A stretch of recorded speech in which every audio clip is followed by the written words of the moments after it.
Going back to the 70s, the late 70s, I had an acquaintance who got a cancerous lump on his neck just here. And they booked him into the hospital for radiation treatment. That's what they called it. He didn't know when he went into that bed at the hospital that that bed would become his deathbed. And officially, when he died 2 or 3 weeks later in that bed, he didn't die of radiation poison. Officially, he died of cancer. What happened was, the day after he got the radiation treatment, I went to visit him with his wife, and the lump on the neck was black. You see, radiation, when it hits the body, when it hits the cells, it destroys everything, good and bad cells. And those cells never rejuvenate. And from that moment on, after the so-called treatment, he went downhill. He got weaker every single day. He couldn't eat. And at the end, he was like a skeleton when he died. There's a good chance if he didn't go for that radiation treatment that he would have lived another 6 months, maybe more. I don't know. But he walked into that hospital and left in a coffin. And as I say, officially, he died of cancer. They never say the radiation kills them. You got all these huge pharmaceutical companies behind all this. They make a lot of money from cancer. But this is just my opinions I'm giving you here. Maybe they're not true. Maybe the pharmaceutical companies don't do it for profit. Maybe they love mankind.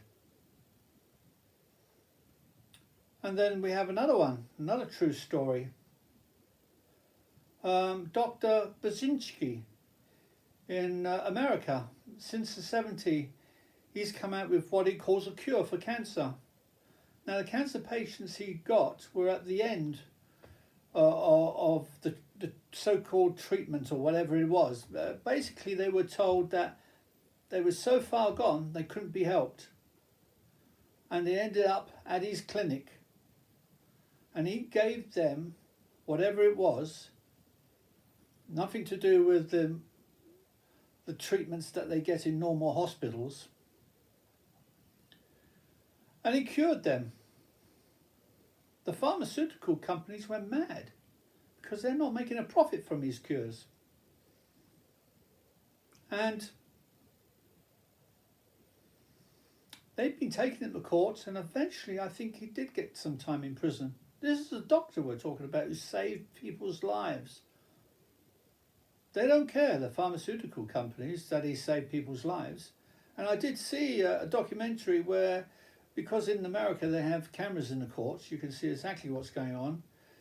People stood up in court, and one of them was a policeman, and he said, "This man saved my daughter, my 12-year-old daughter. She was dying of cancer at the time, and now she's okay." You see, with most of these cancer treatments, people they might get better for a short time. And they have to have more treatment. Look at John Wayne in the 70s. He said every time he thought about all the parts of the body that they've taken out of him, all the different parts of the organs, he says he's got more organs taken out than what's left. And he said it scares him, the idea. And of course, eventually he did pass away of cancer. Or maybe it was all those treatments of taking parts of his organs out. Did you know that if you get cancer and you do absolutely nothing, 23% of those people live and the cancer vanishes completely and doesn't come back? And I was thinking about that. What could it be? Well, when you get ill, We're following reason here. When you get ill, you stop eating, don't you? And I would say there's a good chance, because they stop eating the meat and the fish, all these poisonous things that they put in today's food, all the injections they give to these poor creatures in factory farms, they do have a negative effect on the body. And some people are more prone to the chemicals, what's in these animals, what they eat.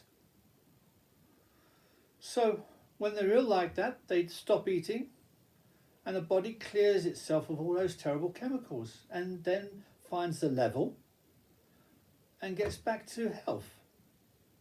Hence, no cancer. Now that's just a guess. There's no evidence, as I say. I'm just using reason, that's all. But if it's 23% of the ones who never did anything, that means they're killing 23% of those people what went to the hospital. And then I met another fellow in hospital. He was walking oddly with some walking sticks, 2 walking sticks, and I asked him what's wrong, because he was about late 40s, early 50s, and he said he had cancer and they gave him radiation treatment, but the radiation had destroyed the nerves in his legs, so he felt continuous pain and he couldn't walk properly because of it. And just a reminder, if you like my videos, please give me a thumbs up and hit the subscribe button. Thank you. Also, I have another argument as well. Doctors who have worked in Europe and then went to a third world country where they don't eat the same food we do, notice that cancer isn't prevalent over there in these countries. Here it's become ubiquitous, but over there it's very rare. And that's when they realise it's to do with diet. Their diets are so different to ours. They don't overeat, and they certainly don't have burger bars, etc. Or the animals which are injected with all these poisons to stop them getting ill. Anyway, I've made up my mind about these pharmaceutical companies, and I've made up my mind about the official stamp which says these people are dying of cancer when really they're dying of the so-called treatment. I'll let you two think about what I've said, and you can make your own minds up. But as I said, it's just my personal views. And I could be wrong. There have been people out there who have, what they say, found cures. And they've been locked up for saying it, because not only have they said it, they've started selling things, simple things, natural products. And again, the pharmaceutical companies don't make any money from this. And these people have been put in prison for saying it cures you. And then there is a film which was made in 1997 called First Do No Harm. I think it was a TV movie. It's about the ketogenic diet that is supposed to cure epilepsy. One of the doctors in the film was the boy that the film revolves around when he was 6 years of age. And at that age he got his first epileptic fit, seizure. And I'm not sure what happened, but these fits became more often, more regular. So eventually the mother was forced to take the son to the hospital. The hospital started to inject him with certain drugs. And he got worse. the fits came more often.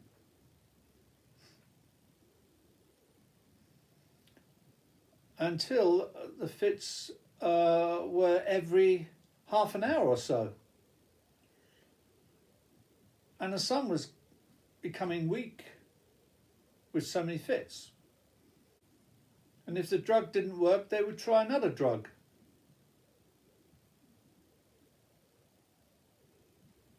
And that went on, trying drugs out to see if it worked. While all the time he got worse, the boy. The mother was distraught with fear and found out from one of the neighbours about this hospital in Texas, I think, which does this diet. So then she told the doctor in the hospital that she wanted to take her son to this other hospital across the country, America.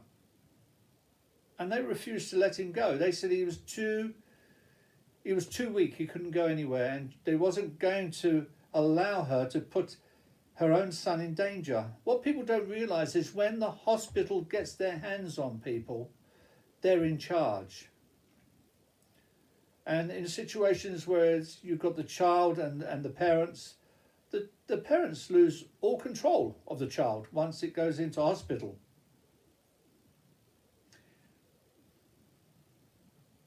She phoned up the other hospital in Texas and they were prepared to take the child.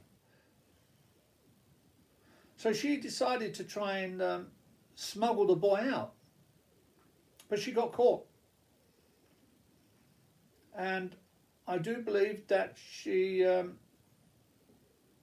was going to go to court and possibly be imprisoned for trying to save her own son. Because officially she wasn't saving her son, she was putting her son's life at risk. You see how these laws and regulations can turn against you? Finally, with the help of the hospital and one of the nurses there who said she would go along just to help, didn't need any money for it. I can't remember how they paid for the plane, but they managed to do it and they got the boy to the other hospital.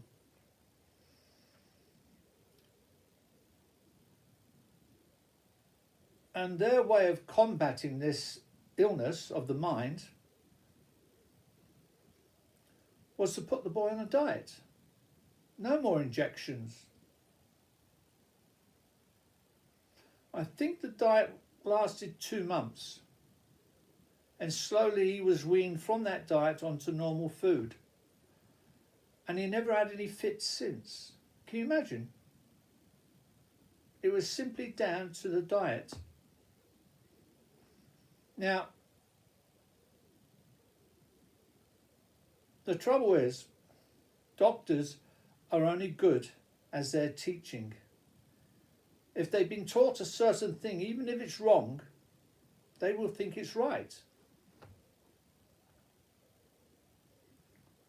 They're a bit like army personnel. They can't really think for themselves. They can only think within the box that they've been given when they were taught at the school.